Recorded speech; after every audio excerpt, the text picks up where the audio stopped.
Ainda falando sobre o princípio da legalidade, a gente precisa considerar algumas coisas. Nós já vimos que o princípio da legalidade tem como primeiro fundamento um princípio de taxatividade sem o qual a gente não poderia ter segurança jurídica.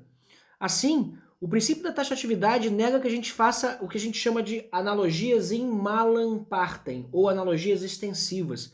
O único tipo de analogia permitido no direito penal são as analogias in bonam partem, ou seja, em benefício do réu. Ora, e por que isso? Simplesmente porque nós estamos aqui a entender a lei como limite ao poder punitivo, não como limite ao poder de defesa. Isso se justifica pelo contexto em que esses princípios surgiram, e nós vamos falar sobre eles muito em breve. Quando nós tratamos da legalidade no vídeo anterior, nós vimos também que é preciso que essa lei, além de taxativa, de ser estrita, vedando assim as analogias em Malapartem, nós falamos em reserva legal, ou seja, nós temos que falar que a lei ela só pode ser entendida aqui como lei em sentido estrito, ou seja, ou lei ordinária, né, ou, de alguma maneira, uma lei derivada diretamente da Constituição. Né? Efetivamente, somente a partir de uma lei em sentido estrito, a gente pode efetivamente ter a criação de crimes, daí o princípio da reserva legal vai nos auxiliar nesse sentido. Nós vimos que a legalidade também estabelece a anterioridade da lei como ponto de partida para o delito, ou seja, se eu criar um crime novo hoje, através de uma lei incriminadora nova, eu não posso punir alguém que praticou essa conduta ontem, quando a lei ainda não estava vigente. Então a lei não tem efeitos retroativos, o que será assunto de alguns outros vídeos mais adiante. Então a anterioridade também é uma característica. Mas essas características elas também não podem ficar entendidas apenas como a lei em abstrato, daí que existe também uma derivação da legalidade entendida como um nullum crimen sine lege scripta, ou seja, a lei precisa ser escrita, ela não pode efetivamente se basear apenas em costumes incriminadores, ou seja, não existe lei penal costumeira. Né? Os costumes não têm o condão de gerar uma proibição do ponto de vista do direito penal. Certo? Bom, dito tudo isso, a gente está começando a perceber por aqui que existe uma noção de que esse princípio da legalidade ele não serve aqui para fortalecer o poder de punir, mas para restringir o poder punitivo. E isso se justifica. Porque, na verdade, o princípio da legalidade ele vem em um contexto liberal fundado na escola clássica da criminologia, derivado de um movimento que nós chamamos de iluminismo e que afetou as mais diversas áreas do saber, inclusive o direito penal, quando então passou a ser conhecido como o iluminismo penal. Não é à toa que todos os manuais de direito penal que vocês procurarem, qualquer livro sério que hoje venha falar sobre direito penal, citará sem dúvida o célebre Livro dos Delitos e das Penas, do Cesare Beccaria, né? Um livro criado lá no século XVII, quando então o ideário do liberalismo começou a graçar na Europa e a partir daí se difundiu por todo o mundo ocidental. Esse liberalismo que fundamenta, por exemplo, os direitos de igualdade, os direitos de não ser abusado pelo Estado, o direito, por exemplo, direitos que hoje são considerados muito basilares, como por exemplo o direito à defesa, o direito ao habeas corpus, todos esses direitos que surgiram juntamente com a Cartilha dos Direitos do Homem e do Cidadão, alguns anos depois, na Revolução Francesa, né, redundando na Revolução Francesa, todos esses fundamentos liberais, eles tinham como um marco principal a contestação do poder do Estado. Isso porque naquele momento se vivia na Europa o contexto das monarquias absolutas. E a ascensão da burguesia, ela vinha efetivamente a trazer esse questionamento às monarquias absolutas, criando a imposição de limites a esses monarcas e, consequentemente, limites aos estados. E é nesse movimento que a lei vem efetivamente como um bloqueio à vontade do rei. Pense em um Luís XIV que estivesse submetido a regras em que seu poder fosse efetivamente limitado e não pudesse efetivamente fazer o que bem entendesse, como bem entendesse e quando bem entendesse, com quem bem entendesse. E, efetivamente, nesse sentido é que a lei serve como um patamar de igualdade, ou pelo menos essa a pretensão do discurso legalista que surge no iluminismo. Daí que o surgimento de um princípio da legalidade nesse formato, no sentido de limitar o poder punitivo do Estado, ele tem a ver com outro princípio fundante para o direito penal, chamado princípio da intervenção mínima. O que é o princípio da intervenção mínima? O princípio da intervenção mínima, ele é o princípio segundo o qual o Estado deve interferir o mínimo possível quando estamos falando do direito penal. Vocês identificam aqui claramente um forte discurso liberal no sentido de não intervenção do Estado. Da mesma maneira como os liberais econômicos dizem que o Estado não deve interferir na economia, o liberalismo, quando aplicado ao direito penal, ele vem se apresentar como uma proposta de que o Estado deve interferir o mínimo possível nas coisas do povo, o mínimo possível na vida do cidadão.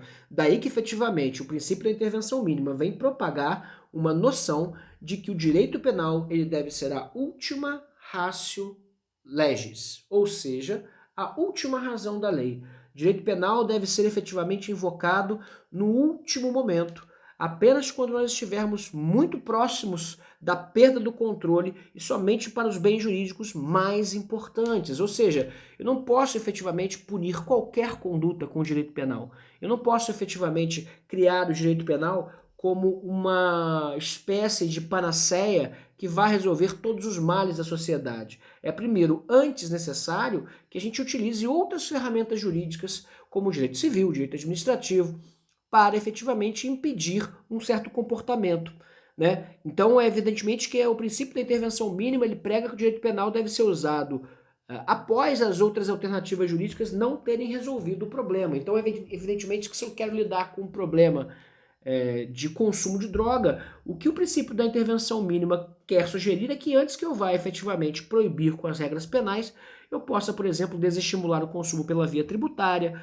possa impor pela via administrativa multas, mas efetivamente a escolha para o modelo penal ela deve ser a última escolha possível. Já deu para entender que o liberalismo do século XVII, lá do iluminismo penal, se é que chegou no Brasil, ele chegou de uma forma bastante diluída, como todas as luzes da Europa assim o fazem, né? O Brasil é um país do extremo ocidente, né? Nós costumamos nos descrever como ocidentais, mas as palavras de um velho professor que tive se fazem verdadeiras em minha memória agora. De fato, o Brasil está no extremo ocidente, não é qualquer ocidente, é um ocidente extremo. Daí que efetivamente as luzes chegaram aqui, as luzes do iluminismo chegam aqui para nós às 5 horas da tarde, já perto do pôr do sol. E é efetivamente que a gente percebe que o Brasil, na verdade, ao contrário do princípio da intervenção mínima, o que ele experiencia é um princípio da inflação penal, né? É claro que eu estou criando esse princípio agora para descrever um fenômeno que eu observo quando todos os grupos, a direita e a esquerda no Brasil, desejam um crime para chamar de seu. A hipótese punitiva é sempre a primeira demanda dos grupos. Se eu sou membro de uma religião majoritária como o cristianismo, eu gostaria de transformar a cristofobia em crime. Se eu sou parte de um grupo por orientação sexual e efetivamente um militante pelos direitos LGBTQI+, eu estou aqui querendo criminalizar a homofobia.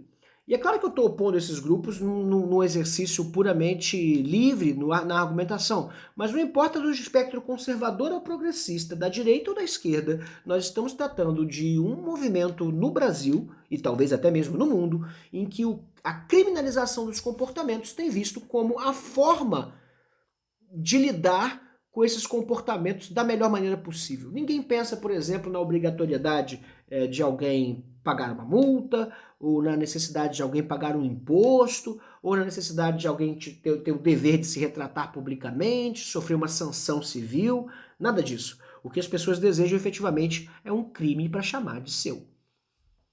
E aqui, evidentemente, fica uma reflexão, né? Será que nós vamos acabar com o racismo aumentando as penas para o crime de racismo? Será que nós vamos acabar com a corrupção aumentando as penas dos crimes de corrupção? Será que nós vamos acabar com o homicídio, transformando o homicídio em crime hediondo? Será que nós vamos aumentar indefinidamente o peso da legislação penal até que os crimes desapareçam? E essa é uma reflexão final que eu gostaria de deixar sobre o princípio da legalidade, aqui retomando o seu aspecto de intervenção mínima. Se nós entendermos que o princípio da legalidade vai dar cabo dos delitos, aí nós estamos diante de um problema aritmético mais ou menos parecido com o problema dos buracos no queijo suíço. Quanto mais buraco no queijo, menos queijo. Não é assim? E, no entanto, o queijo suíço não é queijo suíço se ele não tiver buracos. Então, se é a lei quem cria o crime, pelo princípio da legalidade, já que não há crime sem lei anterior que o defina, se é a lei que cria o crime, quando eu crio uma lei, eu coloco mais pessoas no rol dos criminosos. Eu aumento a demanda do sistema repressivo, eu preciso de mais policiais, eu preciso de mais judiciário, eu preciso de mais vagas na prisão. Como é que eu pretendo, assim, efetivamente eliminar a criminalidade, criando novos delitos e, consequentemente, novos delinquentes? É um problema matemático que somente um esforço intelectual muito grande e um apreço maior da sociedade por uma perspectiva liberal, e eu estou falando de liberal no sentido de diminuição do Estado penal, invocando aqui o princípio da intervenção mínima, somente nesse sentido a gente vai efetivamente conseguir diminuir a criminalidade, acabando com a lei penal e reduzindo ela de fato a um patamar mínimo. Certo, pessoal? Muito obrigado, vamos ao próximo vídeo.